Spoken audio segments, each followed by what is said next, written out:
welcome to SVG-TV News for Thursday, March 7, 2019. I am Yvette Wins with the details. The United Nations Human Rights Committee has reviewed St. Vincent and the Grenadines' civil and political rights at its 125th session held in Geneva. Teenage pregnancy and sustainability for HIV and AIDS programs were some areas of concern which were acknowledged by SVG's delegation at the meeting that needs to be addressed. Larissa Pugs-Dikit tells us more in this report. SVG's delegation at the meeting of the 125th session of the United Nations Human Rights Committee in Geneva was led by Deputy High Commissioner of SVG with residence in London, Janelle Adams. The United Nations Human Rights Committee questioned the delegation on what measures SVG is taken to address the seemingly high rate of teenage pregnancy, which is said to be among the highest in the Caribbean, as well as the allegations that clinic nurses sometimes refused access to contraceptive to girls because they believe it is inappropriate for them to be sexually active. Adams told the committee that provisions are made in the law to deal with this issue. On the questions with regard to family planning and allegations that nurses refuse to give schoolgirls contraceptives, we wish to state that access to comprehensive sexual and reproductive health services may be constrained by laws defining the age of majority, which is 18, and sexual consent, which is age 16, that effectively restrict access to condoms, other contraceptives, and other forms of health care. The current policy relating to persons between the ages of 15 to 18 who desire contraceptives is that there should be permission given by at least one parent or guardian.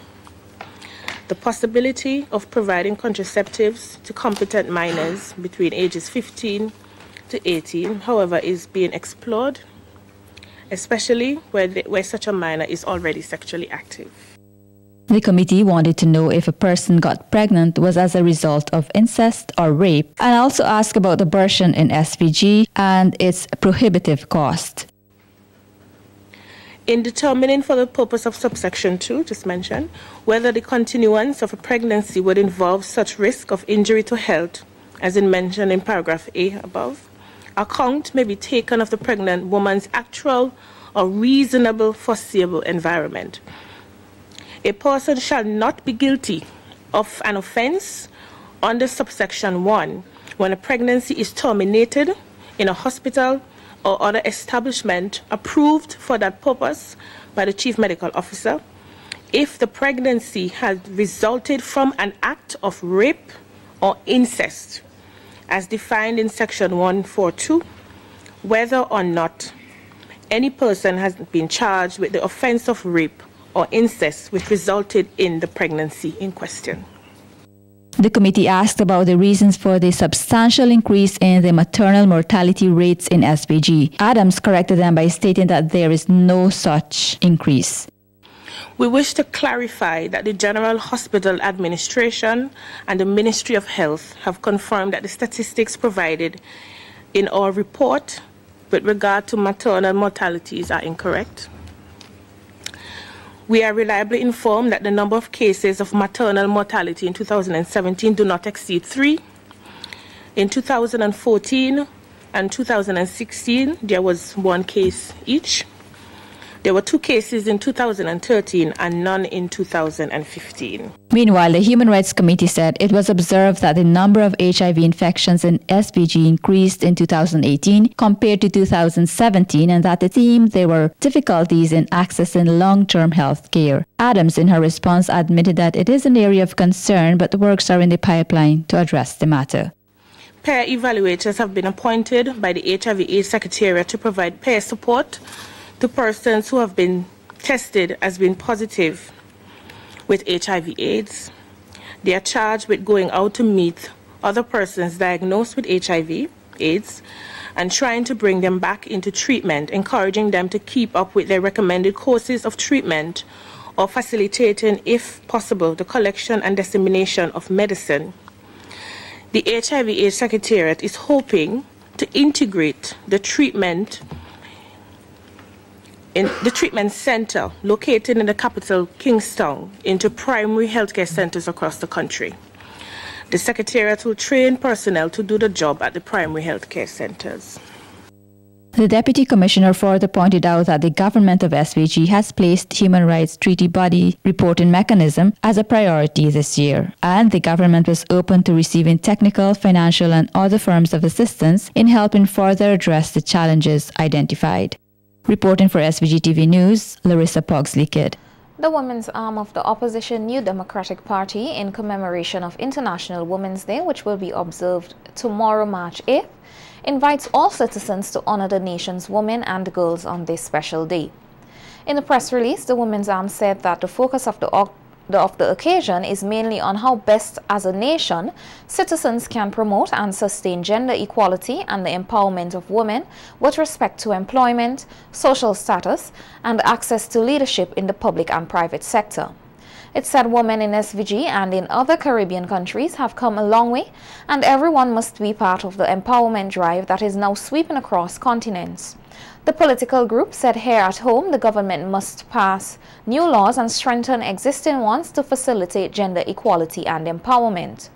The group further stated that persons must continue to advocate for policies and other programs to eradicate violence against women and girls, to encourage women's participation in decision-making, to invest national action plans or policies to make it easier for all, especially the younger generation. The Royal St. Vincent and the Grenadines Police Force is also joining the local and global community in recognizing International Women's Day 2019, celebrated under the theme, Balance for Better. A news release from the Police Public Relations and Complaints Department said Commissioner of Police Colin John, the Gazetted Officers Corps, and the rank-and-file members of the police force salutes all women on this special day for their invaluable contribution to the development of society in all spheres. It says special recognition goes out to all police women for their contribution to nation building and national security. There are a lot of opportunities in the tourism industry, and the private sector should do more to capitalize on them. So says Chief Executive Officer of the SVG Tourism Authority, Glen Beache, in an interview with SVG-TV News today via the telephone. Beache says the tourism industry continues to make positive steps towards creating opportunities for many to make a living. He says the positive arrival numbers is an indication that tourism is ripe for local investment. I think it's taking advantage of what's taking place in St. Vincent and the Grenadines now. As I think St. Vincent and the Grenadines is on the cusp of taking off. You've seen I think it is the World Bank or IMF report, I can't remember which one, and it shows the growth that is taking place. You have an increase in cruise ship visitors, you have increase in stayover visitors, and so that's great. You see the development and you see the country moving forward. But what I worry about is that relationship and investment, that relationship first of all between public and private sector, and the government has put things in place to make sure that they can work with the private sector. The Tourism Authority CEO says if the private sector does not get on board, foreign investors will seize the opportunities available. Things in place, for example, with national properties. But what I do worry about is that the private sector in its entirety, including financial institutions, are not going to be taking advantage of what is happening in St. Vincent and the Grenadines, and looking at the investments that need to take place, and what I fear is that you're going to have foreign investors coming in and seeing the potential that is St. Vincent and the Grenadines, and seeing where they can do things to make money and to get profits, and then at the end of the day you get this backlash of people saying, but why is government allowing so many foreign investors in here? And the problem is that we've been saying this from the time the airport started to be constructed, that we need to take advantage of what is taking place in St. Vincent and the Grenadines. And I think that goes for everybody, from the small businessman, from the small entrepreneur to the large. Beache further states that the Tourism Authority, along with other organizations, continue to provide the necessary support to make it easier for local entities to invest. Like I said, I know the government has put something in place with national properties in terms of having a public-private sector partnership. I can't speak to other things. I'm not that knowledgeable about what other policies have been put in place, but I can say from a tourism aspect that, you know, the ministry and the Tourism Authority and National Park Service and Beaches and Invest SVG continue to look at those things and see where we can help our people who want to invest in the industry, see how we can help them along and make it easier for them. The European Union is well known for providing grant funding to governments, including that of SVG. However, what is not well known is that its funding is also available to the private sector. One entity which benefited from this grant was the Young Island Resort, which used the funds to provide training for its staff to help boost their capacity in the area of the culinary arts. Speaking with SVG-TV News recently, manager of the resort, Bianca Porter, said the grant provided by the EU through the Caribbean Export Development Agency helped to fund the project, which she believes would benefit the resort and the country's tourism industry on a whole. She took the opportunity to highlight some of the requirements. We have to fund 100% of it, and then there's a 70-30% split, with the European Union refunding 70% of the funds that were spent.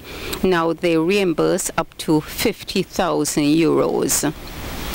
And so what we did was, when we submitted our grant proposal, we identified different areas of the resort that we felt would benefit most from these funds.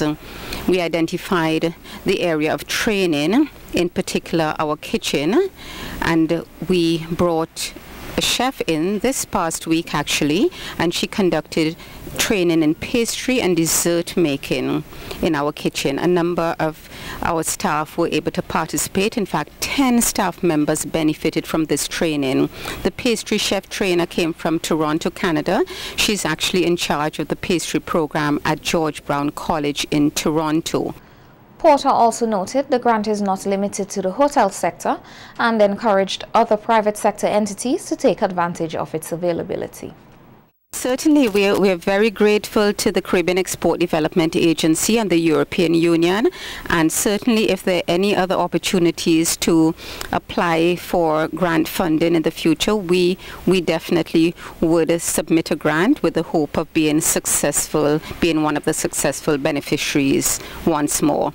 I know we are one of 2 hotels in the country that were able to benefit from this grant funding. It was not limited though to the hotel sector. There were other sectors that would have benefited from this grant funding. But as I said, we will be reimbursed up to 50,000 euros.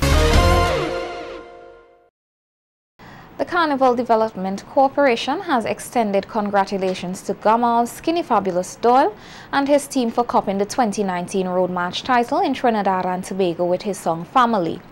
The song by Doyle and Trinidadians Machel Montano and Bungie Garlin beat out Savannah Grass by 139 points to win the title. According to the Trinbago Unified Calypsonians organization, Family, written by Doyle, was played 346 times, while its closest rival Savannah Grass was played 207 times. Doyle is now the first non-national to win a Road March title in Trinidad. The CDC wishes Doyle the very best throughout the festive season and said it is looking forward to hearing more of his hit songs. In an interview with CNC3 television in Trinidad, Doyle said he is humbled by the public's response to the song, which caught on very quickly regionally and internationally. When we roll, we don't roll alone. Anywhere that we go, you feel no.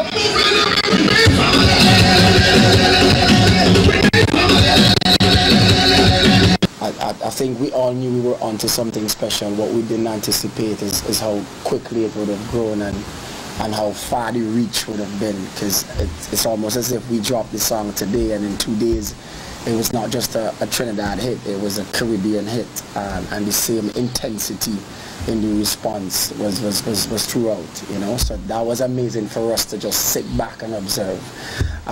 For the Road March, we got the sense that it was a close race, but at the end of the day we also felt the pulse of the people.